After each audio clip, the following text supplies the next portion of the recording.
semua. Perkenalkan, nama saya Via. Nama saya Rama. Dan saya Safira, kami dari kelompok 3.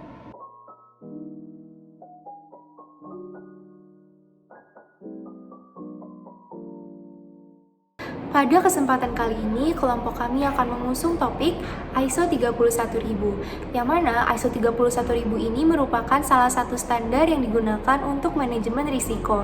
Menurut ISO 31000, manajemen risiko merupakan suatu kumpulan kegiatan suatu organisasi yang terarah dan terkoordinasi dengan baik terkait pengelolaan risiko. Risiko sendiri dapat berupa dampak negatif maupun dampak positif.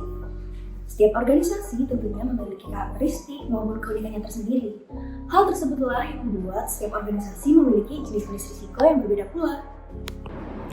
ISO 31000 pertama kali diperkenalkan pada tahun 2009 dan dikembangkan pada tahun 2018.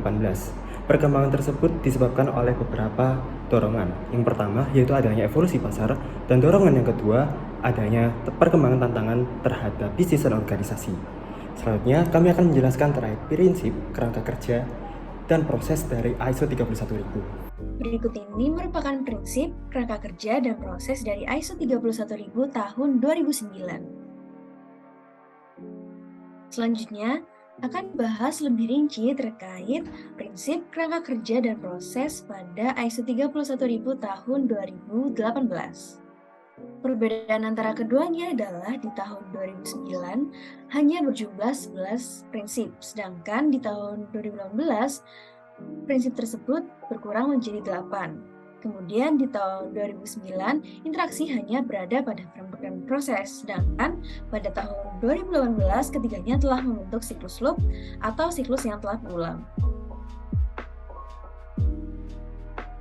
Berikut ini merupakan prinsip, framework, serta proses dari ISO 31000 tahun 2018. Pertama-tama akan dibahas terkait prinsip, yakni ada integrated, structured, and comprehensive, customized, dan juga inclusive. Kemudian ada framework dari ISO 31000 tahun 2018. Framework sendiri digunakan untuk membantu organisasi mengelola manajemen risiko bisnis ke dalam aktivitas dan fungsi bisnis yang signifikan. Dalam standar ini, organisasi melakukan evaluasi existing antara penerapan dengan proses yang ada. Untuk mengevaluasi gap antara kedua hal ini, digunakanlah framework atau kerangka kerja. Yang pertama ada leadership and commitment. Di sini, top management harus mengintegrasikan seluruh kegiatan organisasi dengan menunjukkan sifat kepemimpinan dan juga komitmen.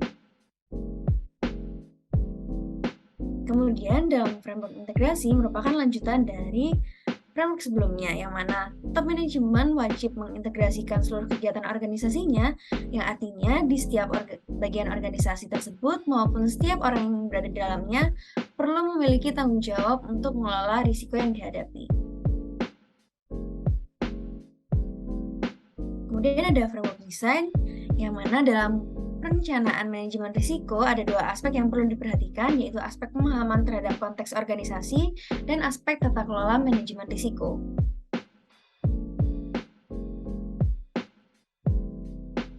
Selanjutnya ke tahap implementasi, dan di sini kita melakukan pengidentifikasian berupa 5W1H terhadap keputusan yang telah dibuat, lalu ada pengembangan sistem manajemen risiko dengan melakukan monitoring terhadap sistem yang telah diterapkan.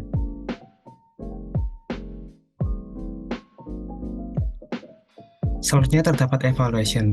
Pada di sini kita menggunakan beberapa indikator yang bisa menunjukkan nilai dari proses yang sudah dilakukan seperti penentuan tujuan, planning, dan behavior. Selanjutnya kita mengambil keputusan atas dari evaluasi tersebut.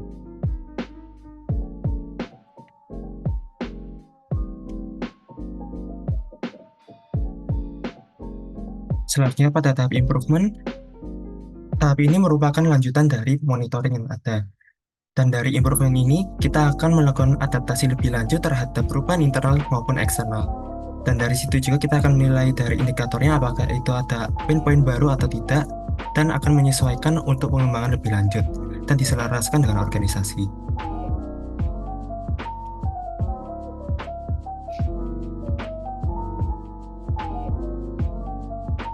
Selanjutnya mengenai proses-proses yang dilakukan dalam ISO 31000 tahun 2018.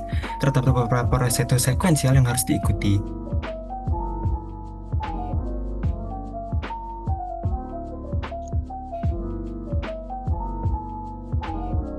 Yang pertama yaitu dari scoping, konteks, dan kriteria. Scoping dan konteks dan kriteria perlu dilakukan agar memiliki pandangan yang sama. Maka dari itu diperlukan beberapa tahap, yaitu identifikasi objektif, tujuan, expect output, tools, dan juga ada resource-resource yang diperlukan itu seperti apa, serta hubungan yang ada. Selanjutnya, untuk pembentukan dari sistem manajemen risiko itu memerlukan beberapa pertimbangan seperti uncertainty-nya seperti apa, konsekuensi dalam occurrence dan severity seperti apa, tolak ukur level dari risiko dan sebagainya.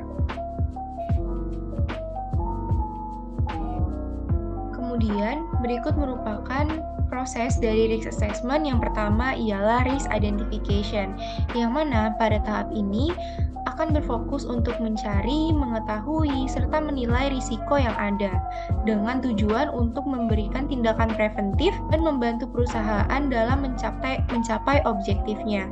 Beberapa hal yang harus dipertimbangkan dalam melakukan identifikasi risiko yaitu adalah hubungan sebab dan akibat, tragedi, kapabilitas, konsekuensi, dan juga dampaknya.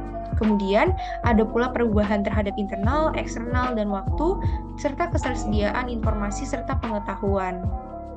Kemudian, selanjutnya akan dilanjutkan pada tahap analisis, yang mana pada tahap ini akan berfokus untuk menakar level dari risiko serta karakteristiknya.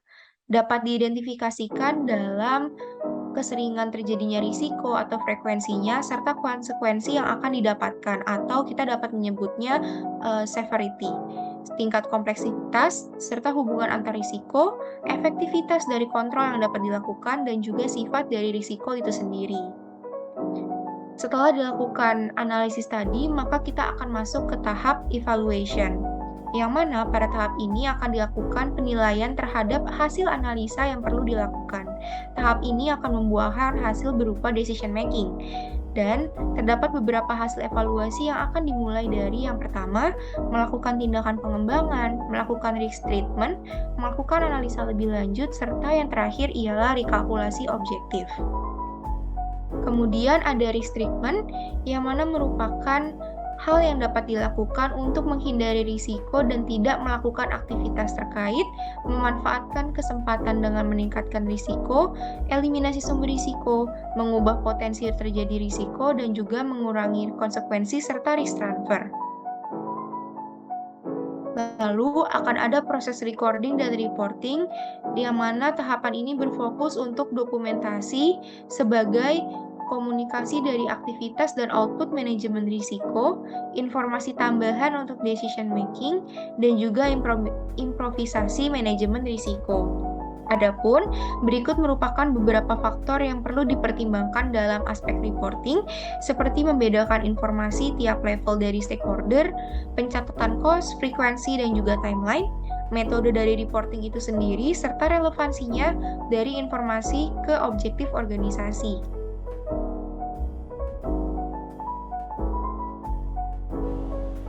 Baik, sekian dari pemaparan kami.